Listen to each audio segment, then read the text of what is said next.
3 gjana që është mirë me i praktiku ditën e Bajramit. E para, me hangër hurme ose ushqim diçka para se me shku me fal Bajramin. Nëse han hurme, i han tek, 1, 3, 5. Është sunne me hangër numër tek, veç në ditën e Bajramit, për në lyshë hurme t'i han gjithmonë qysh dush. Kjo nuk është e vërtet që gjithmonë do të me kanë tek, jo.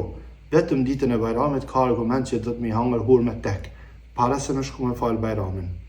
A ban edhe uj me pi, kafe ban.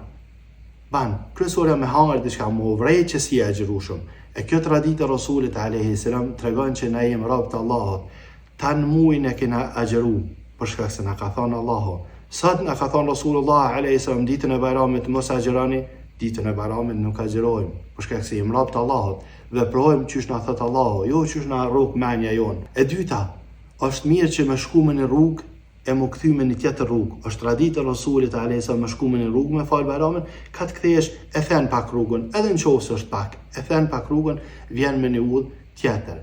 Kjo është për hap kënasia e të shkurit ose të ardhrit për Bajramit në çdo vend, çdo mahall të muslimanëve. E treta, është mirë me marrë pjesë gratë në ditën e Bajramit. Është mirë shumë me marrë pjesë gratë në ditën e Bajramit. Krejt gratë. Edhe ato që i kanë mujorët, edhe ato që i kanë mujorët, ulen në qysh xhamis edhe ban tekbire. Kjo është shumë mirë, edhe ngon ligjëratën, edhe madhron Allahun, edhe jep sadaka me musliman, qysh e kena fol.